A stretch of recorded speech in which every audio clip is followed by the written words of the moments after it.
Dieu vous bénisse. Encore une fois, je suis très heureux de vous retrouver ici ce soir dans notre enseignement sur l'éveil de Jacob. Comme d'habitude, nous voulons relire pour donner une idée à tout le monde. Peut-être qu'il y a quelqu'un pour la première fois, il va nous suivre. Nous voulons qu'il puisse avoir une idée de quoi nous sommes en train de parler. Nous lisons dans Genèse 28, verset 16. Jacob s'éveilla de son sommeil et il dit, certainement, l'Éternel est dans ce lieu et moi, je ne le savais pas. Seigneur notre Dieu, nous remettons cette lecture de ce verset entre tes mains. Et cet exposé prend le contrôle de tout, que le Saint-Esprit vivifie ces quelques mots que nous allons dire dans les cœurs de tes enfants, afin que cela produise du fruit pour Jésus-Christ, dans le nom de Jésus, que nous avons ici prié. Amen. Alors, encore une fois, parlant de l'éveil, nous avons montré que c'était l'éveil de la conscience, que l'homme va prendre conscience de ce qu'il est. L'homme de Dieu, parce que notre enseignement est basé sur le message du temps de la fin apporté par William Marion Branham. Nous n'avons pas honte de vous le dire et de vous le présenter. Les choses que vous allez nous entendre exposer, c'est ce que Dieu nous a apporté en ce temps de la fin par son prophète William Marion Branham, le prophète du temps de la fin, le prophète de l'âge de la Odyssée, le prophète de l'épouse, que Dieu a confirmé par des miracles puissants, par la colonne de feu et par la présence des anges dans sa vie et des miracles qui ne se sont jamais passés dans la vie d'un autre prophète en dehors du Seigneur Jésus-Christ.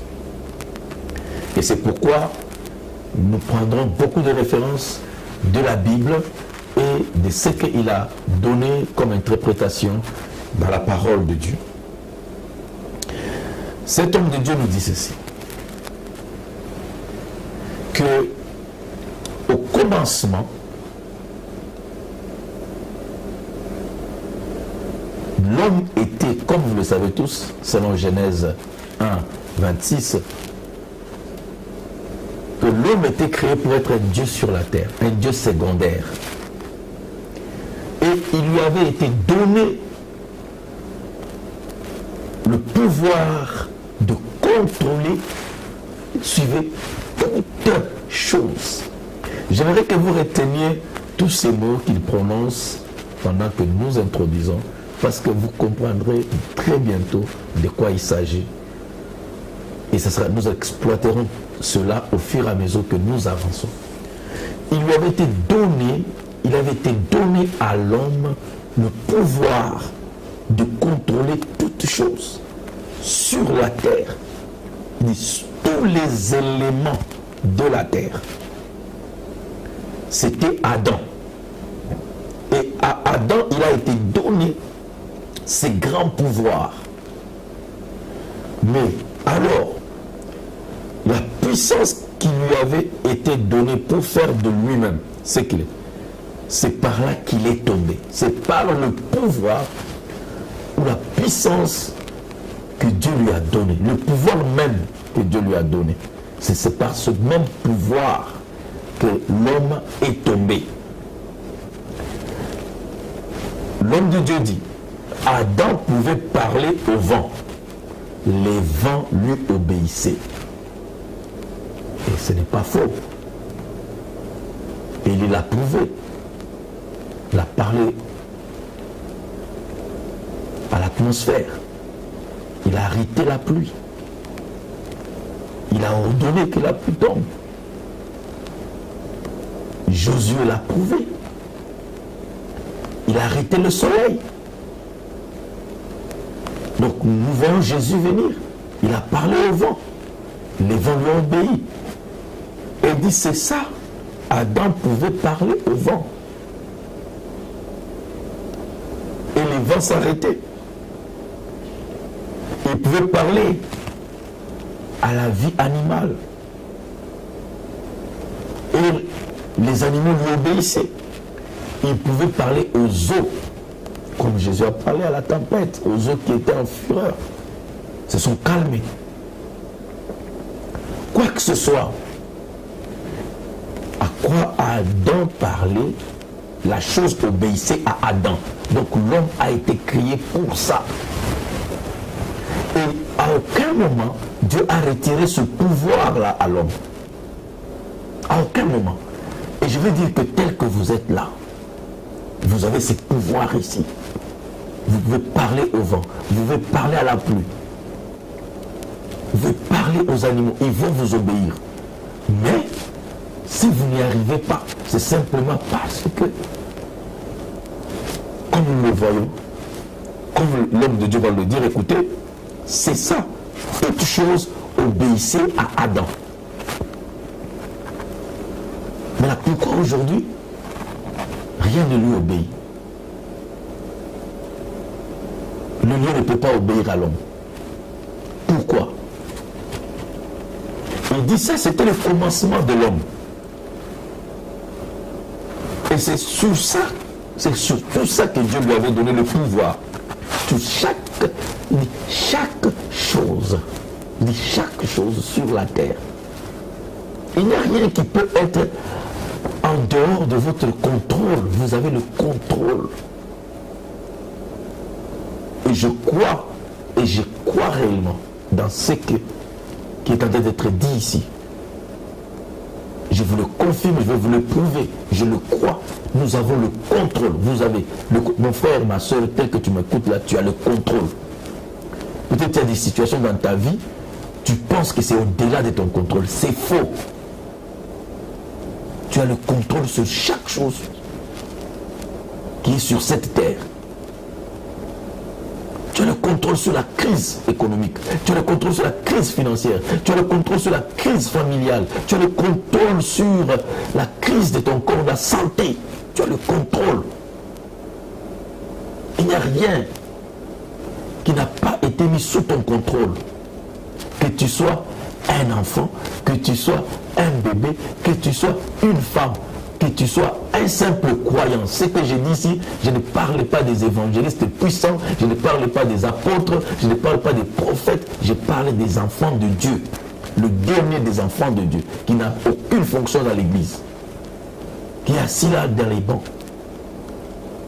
Cette histoire de penser que c'est tel évangéliste qui a la puissance de guérir, c'est tel évangéliste qui a la puissance de délivrer, ce n'est pas vrai. Chacun de vous, chaque fils de Dieu, chaque fille de Dieu a le pouvoir de contrôle sur chaque chose, situation sur la terre. C'est ce que l'homme de Dieu dit ici. Et c'est ce que la Bible dit. Les miracles ne se sont pas passés dans la Bible simplement par la main des prophètes, par la main des serviteurs de Dieu. Les miracles se sont passés dans la vie de beaucoup d'enfants de Dieu. Nous avons vu des femmes qui ont produit des miracles dans la Bible. Par qui Dieu a produit des miracles. Et Dieu restaure toute l'humanité à cela. Toute l'humanité. Mais maintenant, au travers de la chute, l'homme a perdu cette puissance. Donc c'est la chute dans le péché. C'est quand Adam a péché, en suivant le conseil de sa femme, qui était elle-même séduite par le serpent, que Adam a perdu cette puissance. Alors, il devint inconscient. Il devient inconscient du fait. Lequel fait? Le fait pour lequel Dieu l'a placé sur la terre. Il est devenu inconscient. C'est ça mon point ici. L'homme de Dieu dit que nous avons perdu la puissance. Nous sommes tombés dans l'inconscience. Nous sommes devenus inconscients. Donc, tu as la puissance, mais tu ne sais pas que tu as cette puissance. Donc quand on dit qu'il a perdu la puissance, ce n'est pas que la puissance a quitté l'homme. Non, c'est l'inconscience qui a annulé la puissance. Parce que quand tu as Je vais vous donner un exemple. Il y a une histoire d'une maman, je crois, aux États-Unis, si je ne me trompe pas, ou dans un pays, mais ça peut être aux États-Unis, qui avait un fils qui était parti outre-mer, peut-être dans l'armée ou dans un service. Et cet enfant envoyait chaque fois des lettres à sa mère. Et sa mère recevait les lettres de son fils et faisait sortir la lettre. Elle lisait la lettre, comment son fils l'aimait, comment son fils l'appréciait. Et elle retirait des billets verts avec des photos des gens. Et elle classait, dit, ah, mon fils m'aime tellement qu'il m'envoie des cartes peut-être postales ou des photos. Elle gardait, elle mettait ces billets-là à côté. Jusqu'à ce qu'un jour, elle était tellement malade et les gens des sociales sont venus. Ils ont dit, mais comment? Tu souffres tellement, tu n'as pas un fils, tu n'as pas un enfant, tu n'as pas une relation. La maman dit, non, mais j'ai un fils qui m'aime beaucoup, qui m'envoie souvent des lettres. Mais il m'envoie toujours des lettres. Alors, dans les lettres, là, il y a des photos des gens. Ah bon? Mais est-ce qu'on peut voir ça? Et quand elle a montré, c'était plein de billets de $100. Et c'était assez d'argent pour s'occuper de sa santé, assez d'argent pour s'occuper d'elle. Donc, cette maman avait le pouvoir d'achat, mais qu'elle ne pouvait pas utiliser simplement parce qu'elle était inconsciente. Elle n'avait pas conscience que ce qu'elle appelait photo, c'était réellement ça, le pouvoir d'achat. Ça lui donnait des capacités. Elle pouvait s'acheter la santé, elle pouvait s'acheter ce qu'elle voulait, les médicaments, la pharmacie, ainsi de suite, aller à l'hôpital, consulter les médecins. Elle a souffert. Les autres pouvaient venir l'aider avec moins d'argent même qu'elle avait. C'est quoi? C'est l'inconscience. C'est ça avec l'Église, c'est ce que l'homme de Dieu dit, c'est ce que le prophète dit. L'homme est devenu inconscient. Vous pouvez avoir la puissance, vous pouvez avoir le pouvoir, mais si vous êtes inconscient, que vous avez ça, vous allez souffrir, vous allez vivre comme un malheureux. Je m'excuse que je prenne ces exemples, peut-être ça fait mal, mais c'est pour nous aider à comprendre. J'ai dit souvent que j'étais parti une fois à Singapour. Je crois que c'était vers les années 95 que je suis parti là pour la première fois. J'ai trouvé un endroit, une île, peut-être j'ai oublié exactement les dimensions, mais si les dimensions étaient vraiment très grandes, ça devait être largeur peut-être 36 km et longueur peut-être 78 km.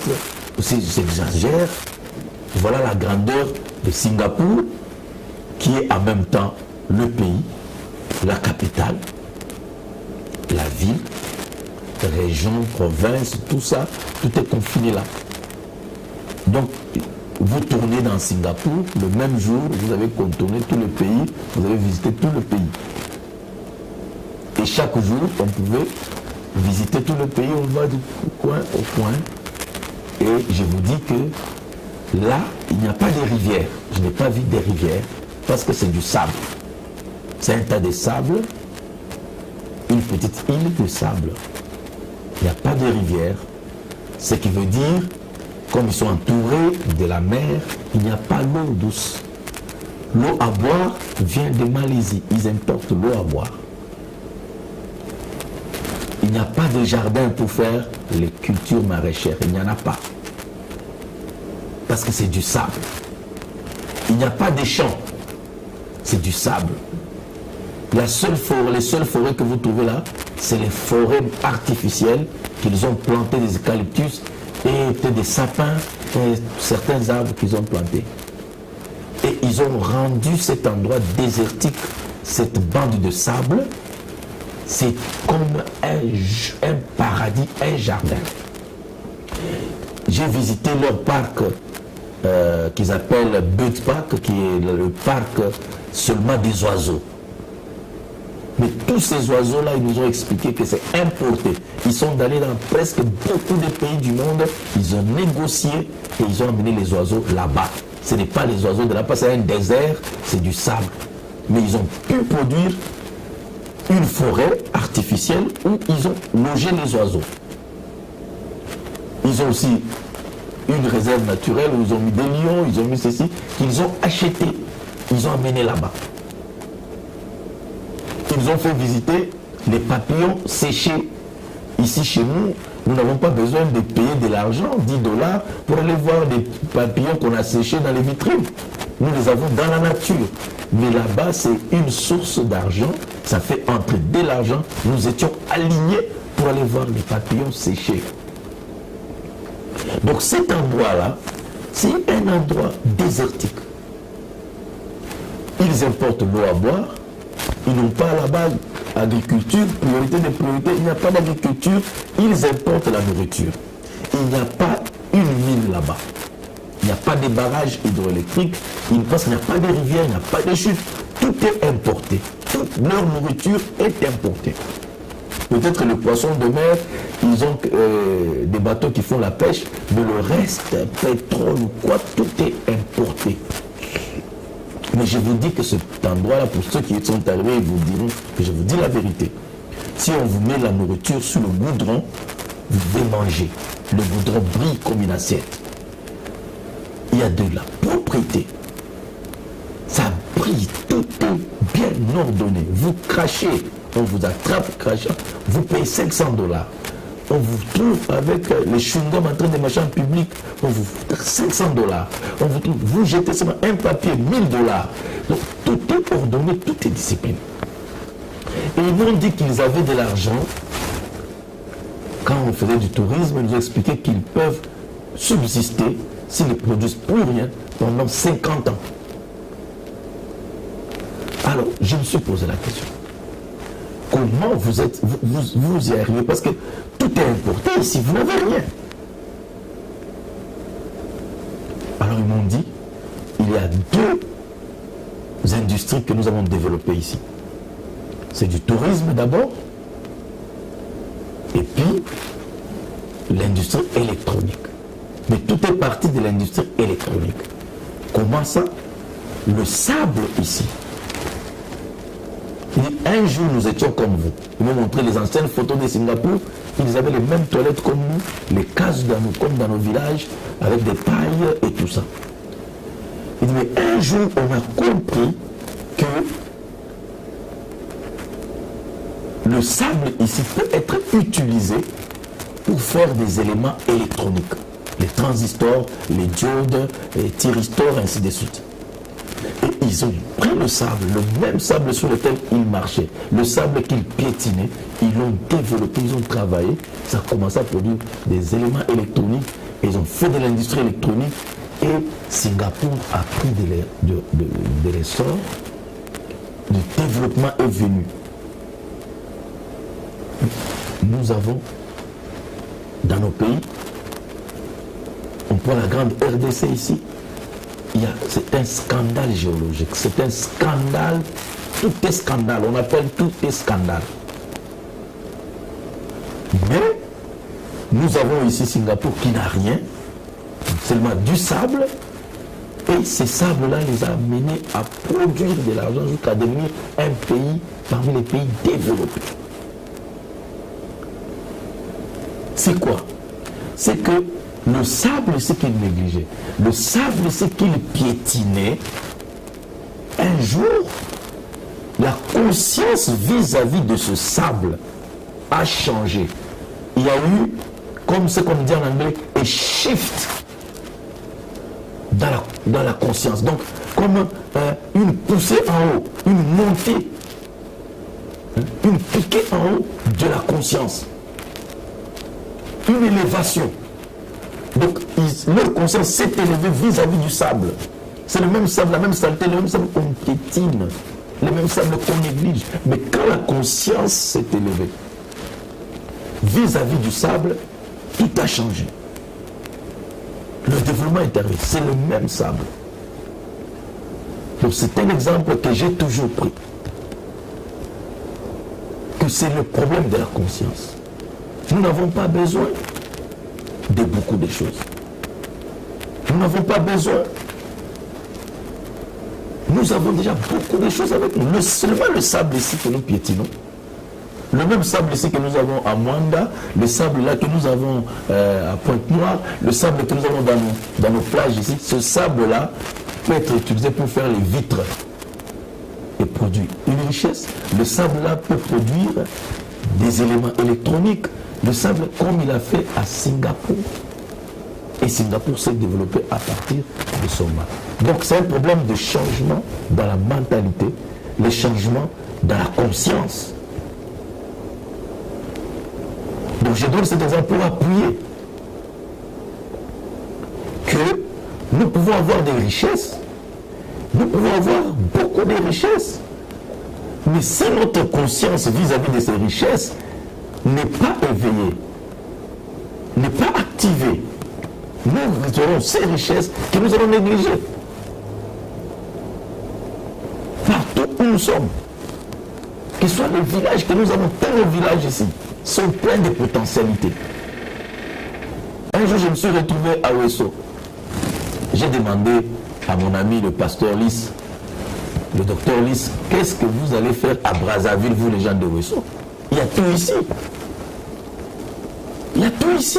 Qu'est-ce que les gens de Ouesso viennent chercher à Brazzaville? Vous devez faire de l'argent comme vous voulez à Ouesso, plein d'argent. J'ai vu vous abandonner votre parcelle pendant une semaine ou un mois, une forêt pousse. Vous ne trouvez ça pas ailleurs, en Afrique du Sud? C'est un désert, ils se battent pour faire pousser les choses. Mais ici, vous jetez les grains à Ouesso, ça pousse. On a vu les maïs, on jette comme ça dans la forêt, ça pousse. Il n'y a pas besoin d'engrais.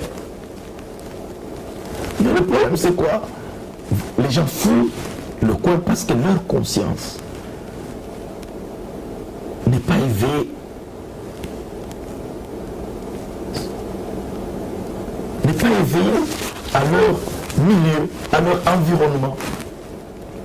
Ils prennent leur environnement comme un environnement pauvre, un environnement abandonné, un environnement appelé ici. Mais il y a de la richesse. Il y a de la richesse.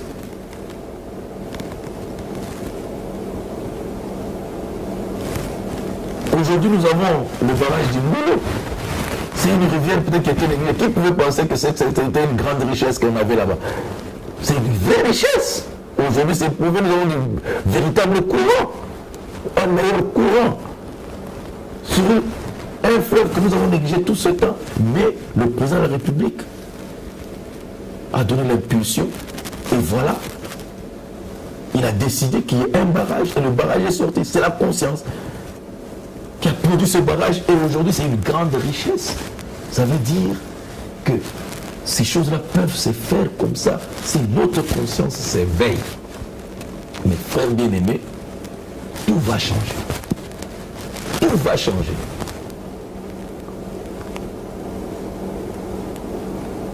C'est pourquoi j'insiste encore que ça demande l'éveil de la conscience de tout le monde, de chaque individu. Pas d'une seule personne. Une personne peut avoir une bonne chose, une conscience, mais si les autres, comme c'est une vie collective, si tout le monde n'est pas impliqué, cette conscience sera étouffée, sera ralentie, sera même parfois combattue parce que les gens ne comprendront pas l'importance que la personne attache à telle ou à telle chose. Nous pouvons changer nos vies. Ce que je veux dire, j'insiste, c'est sur ça. L'homme a le pouvoir, l'homme a la puissance en lui-même. Mais sa conscience, là où vous êtes, il y a de la richesse, il y a des ressources, mais c'est notre conscience. Si vous vous mettez à éveiller votre conscience vis-à-vis de votre environnement, de votre milieu, de votre village, de là où vous êtes, de vos capacités, des ressources que vous avez, des ressources intellectuelles, et que la conscience s'éveille, la vie va se mettre à changer.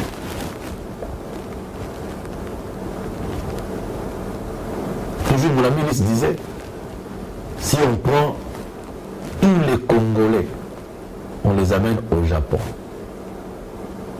Et on prend tous les Japonais, on les amène au Congo. Dans 10 ans, le Congo sera le Japon et le Japon sera le Congo.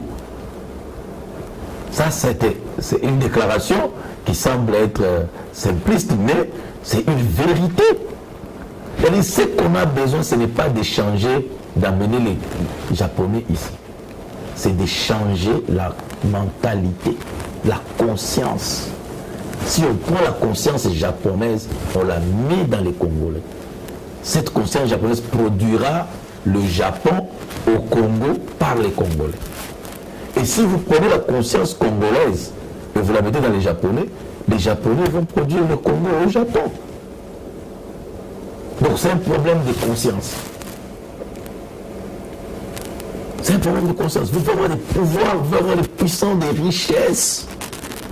Mais si vous n'êtes pas conscient de ce que vous avez, de votre propre pays, vous allez toujours voir que pour être bien, il faut aller en Europe.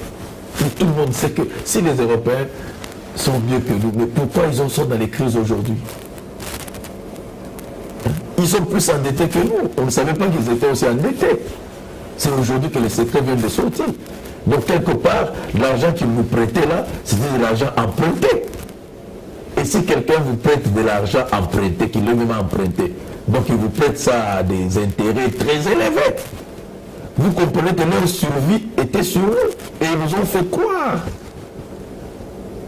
que leur pays était meilleur par rapport au nôtre. Mais quand vous êtes là, vous trouvez que ce n'est pas la vérité. Ce n'est pas la vérité. C'est un problème de conscience. Et il y a des choses qui ont aussi contribué à étouffer notre conscience, à tuer la conscience, notre propre conscience vis-à-vis de notre pays. Nous haïssons notre pays, nous maudissons notre pays. Non, nous devons éveiller, notre conscience doit être éveillée vis-à-vis de notre pays. Nous devons prendre conscience de notre pays, de la beauté de notre pays, de la richesse de notre pays, et savoir que nous pouvons réussir ici. Nous pouvons transformer. Ce n'est pas un problème du seul président. Non, nous tous, notre pays, nous prenons conscience. Et cette prise de conscience dans tout le monde nous met à travailler, chacun dans son domaine, chacun dans ce qu'il sait faire. Vous allez voir que tout va changer, tout va être transformé. C'est un problème de conscience. Comme l'homme de Dieu dit que l'homme a perdu la puissance pour le fait qu'il est devenu inconscient. Tu as le pouvoir, tu as les capacités, mais tu n'es pas conscient de ce que tu es. Tu n'es pas conscient que tu es capable aussi. Que tu peux changer ta vie. Pas que quelqu'un peut changer ta vie. Il y a des gens ici qui pensent que leur vie, c'est leur oncle qui est responsable. C'est leur tante qui est responsable. C'est pourquoi aujourd'hui, même les pasteurs essaient d'incriminer tout le monde. Incriminer les tels sorciers, incriminer tel chef coutumier, incriminer le chef du village, le chef de famille. On incrimine tout le monde, mais ce n'est pas ça d'incriminer personne. C'est incriminez-vous vous-même, condamnez-vous vous-même, vous êtes responsable. C'est votre conscience. Si vous prenez conscience de ce que vous êtes, de vos capacités, personne ne peut étouffer. Personne n'étouffera votre conscience si vous-même vous y prenez au sérieux. Prenez conscience de ce que vous êtes. À partir d'aujourd'hui, que je suis un être humain que Dieu a donné contrôle sur chaque situation.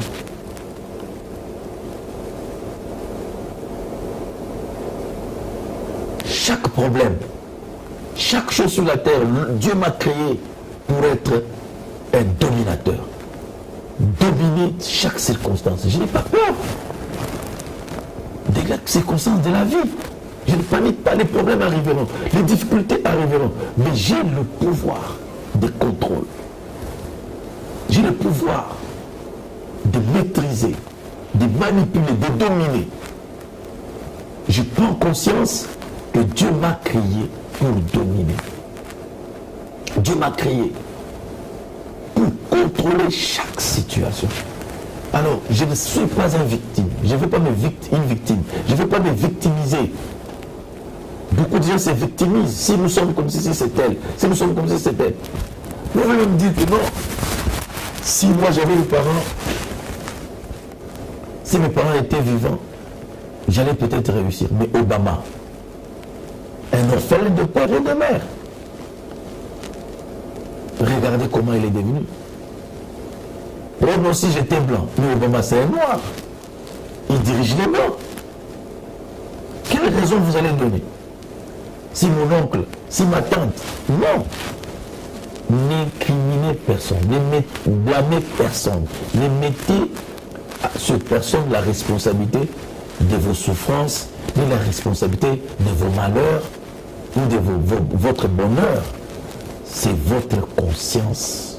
C'est votre conscience. Aujourd'hui, on incrimine n'importe qui. On incrimine le président, on incrimine le gouvernement, on incrimine je ne sais pas qui. Mais ce n'est pas vrai d'incriminer personne. Nous sommes chacun de nous responsables. C'est la conscience qui est un problème. Parce que dans le même pays ici, les gens qui ont les mêmes moyens que vous, nés dans les mêmes conditions que vous, venant du même village que vous, réussissent dans ce pays. Ce n'est pas un problème du pays, ce n'est pas un problème d'être en Europe. Nous avons nos amis, nos parents, nos frères qui sont partis en Europe. Qu'est-ce qu'ils ont de spécial par rapport à ceux qui sont restés ici? La réussite, ce n'est pas en Europe. Sinon, les Européens ne viendraient pas ici pour réussir chez nous. Que tu sois en Europe, que tu sois ici. Le vrai problème, c'est la prise de conscience. Si tu peux prendre conscience de ce que tu es, de ta valeur, de tes capacités, des pouvoirs qui sont en toi, voilà le début de ton succès, le début de ta bénédiction, le début de ta réussite. C'est prendre conscience, que tu sois conscient à tous les niveaux, conscient de ta responsabilité, de ne pas mettre la responsabilité des problèmes, de tes difficultés sur quelqu'un d'autre, que tu es seul responsable de tout ce que tu es. Personne d'autre. N'attends pas ton bonheur de quelqu'un, mais tu es là le maître des circonstances, le maître des problèmes, le maître des situations. Tu peux tout contrôler et changer ta vie par une prise de conscience. Donc, mon point ici dans cette partie de l'exposé, c'est pour vous montrer que vous avez des capacités enfouies en vous. Vous avez ces capacités de vous élever des niveaux les plus bas dans tous les domaines, même dans le domaine spirituel. En commençant d'abord par le domaine spirituel, parce que nous traitons d'abord du domaine spirituel. Le domaine matériel, c'est seulement la conséquence du spirituel. Vous pouvez partir des domaines les plus bas, des niveaux bas, d'un pécheur. Et c'est à ça que consiste, en cela que consiste le royaume de Dieu. Parce que le royaume de Dieu n'est qu'un état de conscience. Donc le royaume de Dieu consiste à vous élever des niveaux bas, d'un pécheur, d'un faible.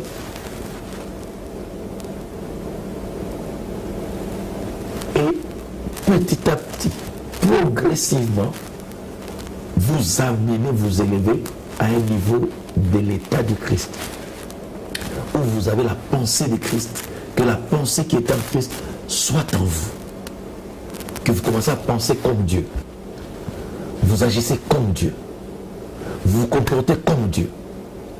C'est possible par la prise de conscience. C'est possible que votre vie change si vous changez votre conscience. Vous n'avez pas besoin de vous battre sur les situations extérieures. Ne changez pas. Ne cherchez pas de changer vos réactions. Ne changez pas ce qui se passe autour de vous. Le changement est intérieur. changer d'abord l'intérieur. Et cet intérieur, c'est la conscience. Si cette conscience change, vous aussi vous changez. Votre vie change. Je vais typifier ici la conscience pour essayer de vous faire comprendre à ce qu'on appelle Dieu créa le ciel et la terre. Le ciel, c'est la conscience. Et la terre, c'est la manifestation dans le physique de votre ciel, de votre conscience. Vous voyez, quand Dieu a créé, il commença à créer le ciel d'abord. Il n'a pas créé la terre et le ciel. Il créa le ciel et la terre.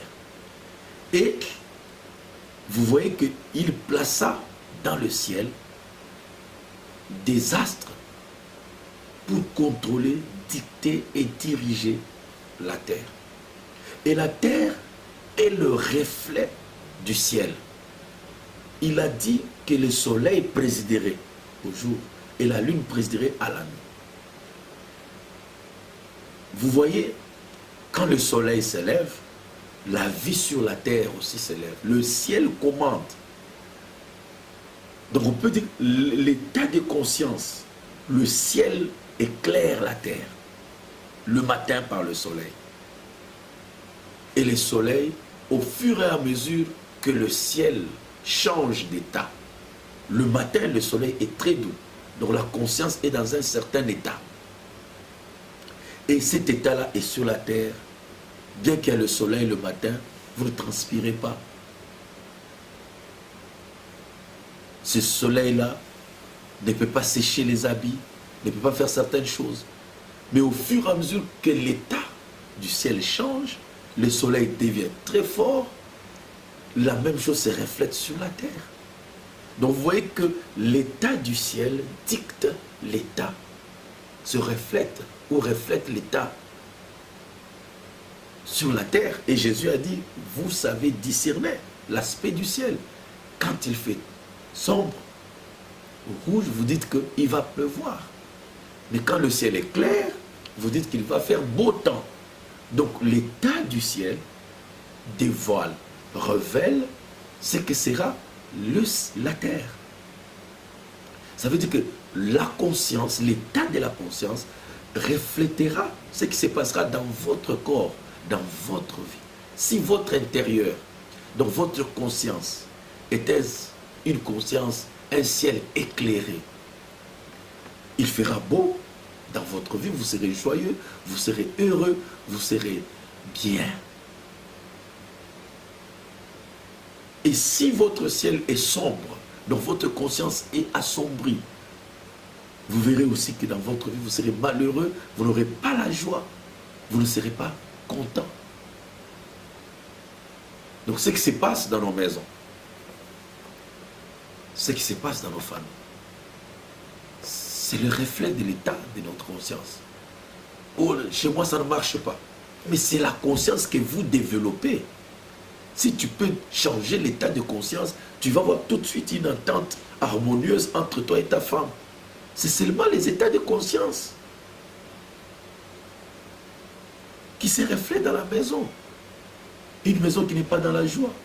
Une maison qui n'est pas... Regarde, c'est les états de conscience. Si vous commencez par changer ces états de conscience, vous avez la conscience de la joie, conscience d'amour, conscience de pardon, conscience de pardon mutuel, se comprendre, ainsi de suite. Vous allez voir que ça se reflétera partout.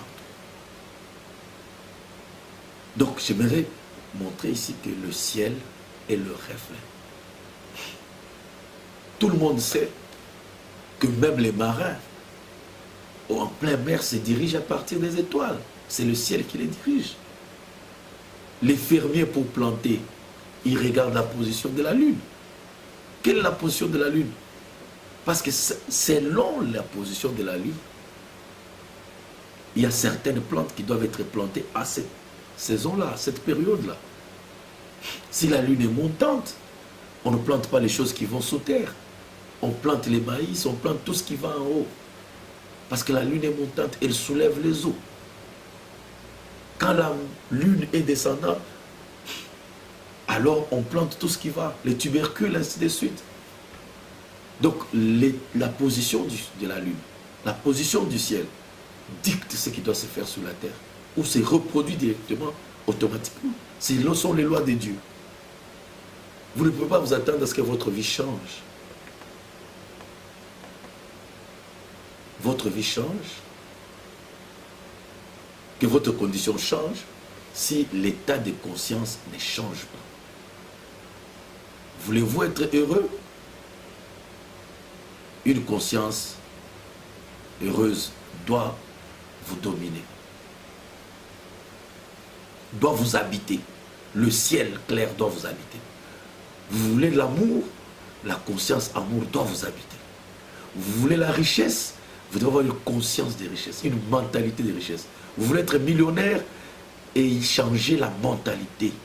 Commencez à penser comme un millionnaire. Commencez à penser comme quelqu'un qui est riche. Enlever la manière de penser des pauvres. Oh, moi je manque, moi je suis ceci, je souffre, je suis malheureux. Oh, Makila Mabé. Enlève ce langage de Makila Mabé.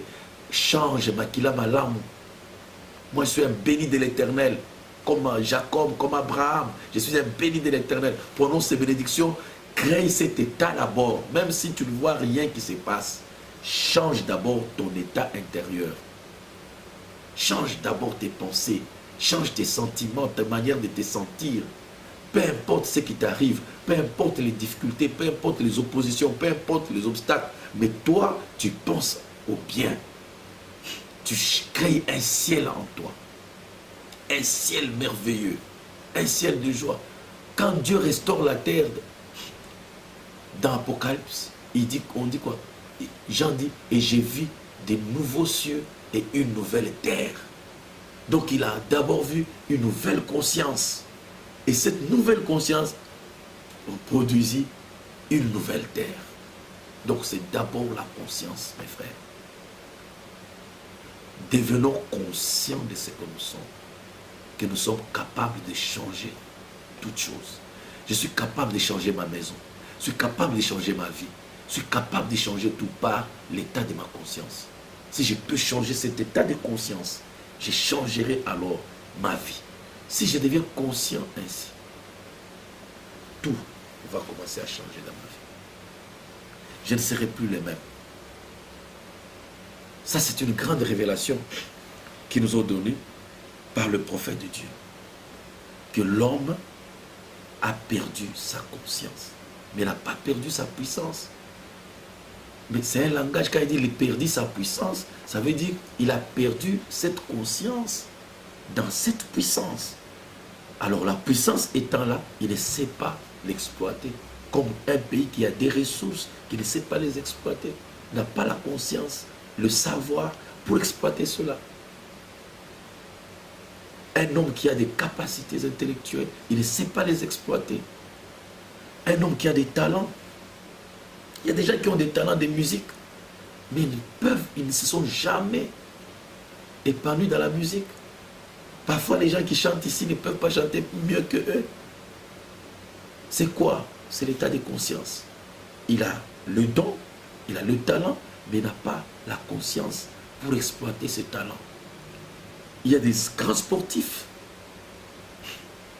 plus grands que beaucoup de gens, qui sont dans le sport en train de réussir, mais ne sait pas utiliser ces dons qu'il a. Commencez à vous poser la question, qu'est-ce que j'ai naturellement? Qu'est-ce que j'ai en moi? Qu'est-ce que je peux exploiter? Quel don j'ai? Quelle capacité? Devenez conscient.